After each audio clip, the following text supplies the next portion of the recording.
Meron ka ba nito guys? Na nakatag ka? Hala ka! Na-scam ka na. Joke lang, may paraan tayo dyan at may solusyon. Sundan mo na itong step ko. Gusto nyo ba maiwasan yung mga auto tagging? Yung mga auto nagtatag kayo? Hindi nyo ba alam na nagkakaroon kayo ng violation doon tapos nai-scam kayo? Nagkakaroon kayo ng scam yun na nagugulat na lang kayo. Mayroon na nakatag sa inyo kahit sino-sino. May mga babae pa na katulad na ganito oh. Eh ikaw naman sobrang ano ka sa mindset. Pag click mo, di mo lang na malaman, nahack ka na pala. Pagkatapos ng tulog mo, pagising mo, may mga nang tatag ka na sa mga friends mo na hindi mo alam. Tapos pagkabukas, hindi mo na rin mabuksan yung account mo. Tapos gatulad din ito ng isang account na to, na mga link na to na mga nagre-reply at mga nagko-comment sa inyo. Wag nyo to guys. Wag nyo to guys, i-click yung link. Kasi pag na-click nyo lang yung link, sigurado na talaga mangtatag kayo at mangkukomment na naman kayo sa iba. Pagkatapos yung Facebook nyo, hindi nyo na mabubuksan.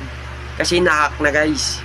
Kaya para ang way dyan na para hindi kayo matag na auto tag at hindi nyo maklik yung mga link na ganyan, ang gagawin nyo guys, punta kayo sa Facebook.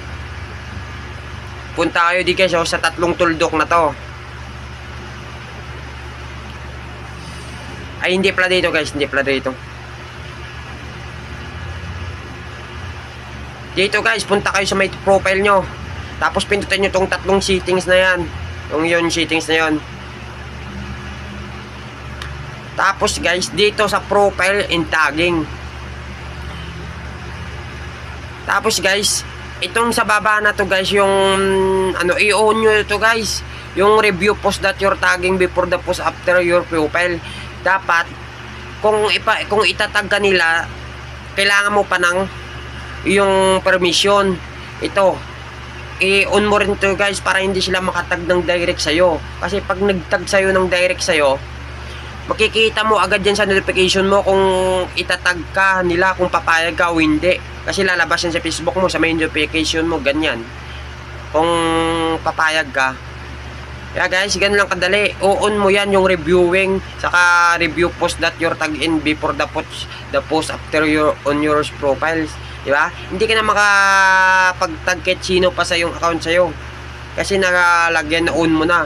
Bago nila matag, kailangan mo pa ng permission.